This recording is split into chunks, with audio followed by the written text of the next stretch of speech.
नमस्कार, top 10 news में आपका स्वागत है। मैं हूं राम सकल यादव। आइए दिखाते हैं आपको आज की छोटी बड़ी खबरें।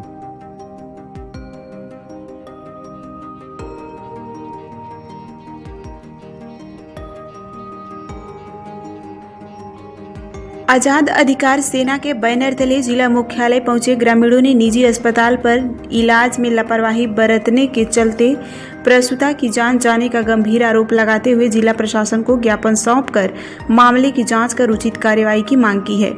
जिला अध्यक्ष अशोक सिंह ने आरोप लगाते हुए कहा कि विगत 28 अगस्त को जिले के तरवा स्थित राजवंती मेमोरियल हॉस्पिटल में पीठोपट्टी निवासिनी रेणु गौड़ को डिलीवरी के लिए भर्ती कराया गया था। आरोप है कि हॉस्पिटल प्रशासन की लापरवाही के चलते प्रसूता की जान चली गई।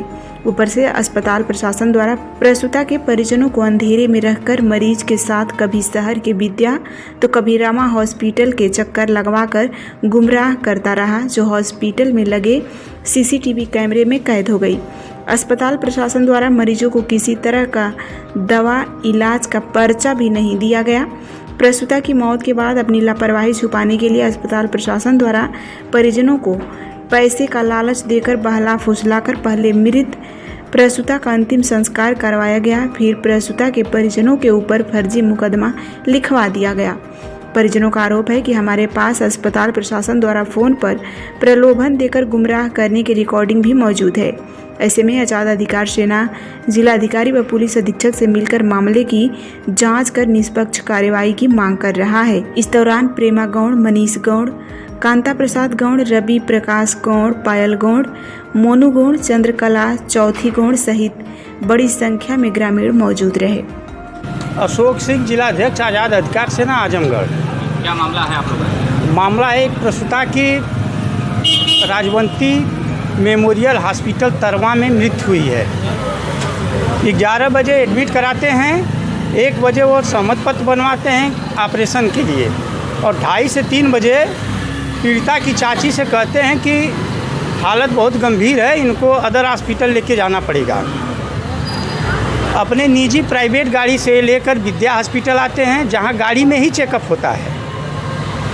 वो जवाब दे देते हैं, वहाँ का सीसीटीवी फुटेज निकाला जा सकता है। फिर रमा हॉस्पिटल जाते हैं, रमा हॉस्पिटल में भी यही दशा होती है। फिर नोबल आते हैं, नोबल इमरजेंसी वार्ड में लेके जाते हैं, और डॉक्टर रमेश यादव के भतीजे Santosh Yadav doctor Nobel hospital के डॉक्टर के चेंबर में बैठकर कुछ वार्ता करते हैं। उसके बाद बाहर आते हैं कि इसकी मृत्यु हो गई है, इसको इसके घर लेके चलिए, हम एम्बुलेंस बुलवा दे रहे हैं। ये लोग अड़ गए कि इनके परिजन 2-4 लोग थे, ये लोग अड़ गए कि हम पोस्टमार्टम करवाएंगे, मृत्यु कैसे हुई है। और इनको न भर्ती का पर्चा दिया गया, न डिस्चार्ज का, न ब्लड जांच की, किसी भी प्रकार की नहीं जांच का दिया गया। और पूर्व में भी ये लोग वहीं पे दिखाते थे, और प्रसूता को पहला बच्चा भी ऑपरेशन से उसी हॉस्पिटल में हुआ था, और दूसरा भी बच्चा हॉस्पिटल में, मतलब ये लोग ऑपरेशन से ही करवाए थे। ये लोग को गुमराह करके लालच देके 1 लाख रुपया, और दोनों बच्चों को, एक 6 वर्ष की बच्ची है और एक नवजात है, इसको 50-50 हज़ार रुपया और 1 लाख रुपया पालन पोषण के लिए यह तय हुआ। जिसकी कुछ मतलब वो मुकरने लगे, रिकॉर्डिंग थी। ये परिजन दूसरे दिन मृत्यु के दूसरे दिन ये लोग हॉस्पिटल पे गए। पीड़िता का पति, भाई और पिता डॉक्टर साहब के चेंबर में बैठकर बात कर रहे थे कि डॉक्टर साहब, जो तय हुआ है यह हमको दे दीजिएगा। उन्होंने धक्का मारते हुए, सीसीटीवी फुटेज में वहाँ देखा जा सकता है, धक्का मारते हुए इन लोग को बाहर निकाल दिए।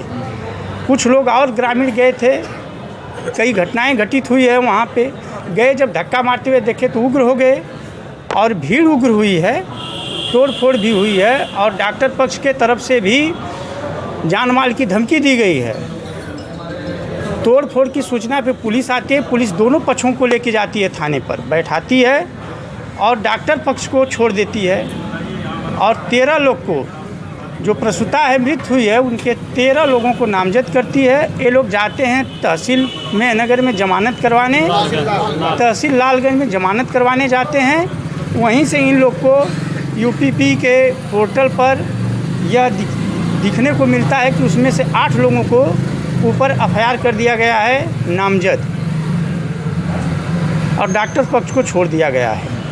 हमारी मांगे हैं कि जब प्रसूता को 11 बजे हॉस्पिटल में एडमिट कराया गया है उस समय का सीसीटीवी फुटेज और ये जो प्राइवेट वाहन से लेके गए हैं सब फुटेज वहाँ पे मौजूद है।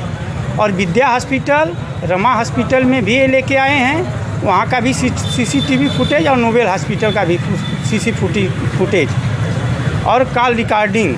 डॉक्टर पक्ष में एफआईआर की मांग कर रहे हैं। निष्पक्ष जांच हो, जो दोषी हो उसके विरुद्ध कार्रवाई हो और जिनके ऊपर मुकदमा दर्ज हुआ है उनका मुकदमा निरस्त किया जाए। यह घटना डॉक्टर की लापरवाही से एक सुनियोजित प्लान से बनाया गया है, रणनीति होती है वहाँ पे और कोई सुरक्षित नहीं है। चंद्रकला। अच्छा, क्या घटना हुई थी बताइए। घटना हुई है साहब कि वहाँ हॉस्पिटल में हम लेकर के गए और उनमें ऑपरेशन करके 2-2.5 घंटा उनमें लगा देना, भीतर लगा के फिर निकाल के मुझे दे देना कहना कि लेके जा कहीं हॉस्पिटल। फिर अपने साथ में अपने भतीजा के लगा देना। हम लेके आजमगढ़ गई नहीं, जाते जाते लड़की को प्राण निकल गया। तो आप लोग मान रहे हैं कि लापरवाही से मौत हो गई? लापरवाही। हाँ क्या सर। चाहती हैं आप लोग बताइए। अब न्याय हुआ चाहती है सर, न्याय कर जा। ये बच्ची है, मीडिया निकाल रहा है, ये बच्ची है, मीडिया निकाल रहा है।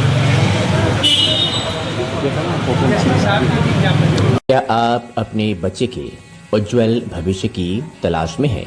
तो आइए सेंट्रल पब्लिक स्कूल में, जो CBSE 10+2 नई दिल्ली से मान्यता प्राप्त एक प्रतिष्ठित विद्यालय है।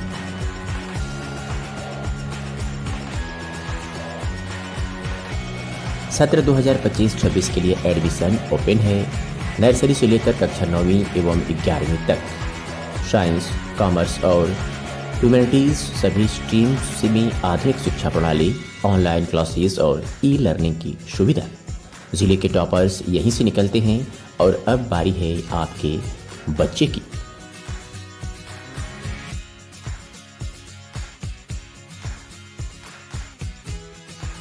फीस स्ट्रक्चर बेहद ही किफायती।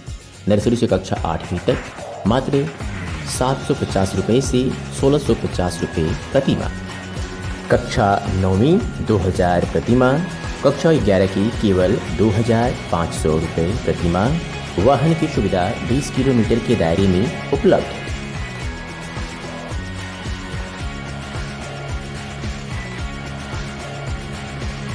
पूरी तरह से सुरक्षित और टेक्नोलॉजी संपन्न कैंपस। स्थान जाफरपुर नियर कौनसीराम आवास कॉलोनी, आजमगढ़।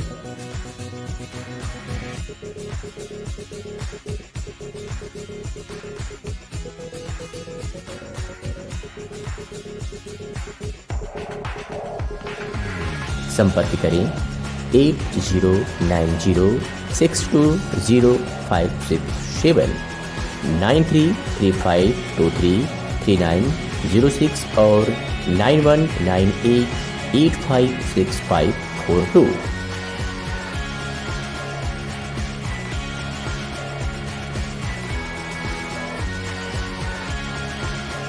इसके प्रधानाचार्य हैं राकेश सिंह।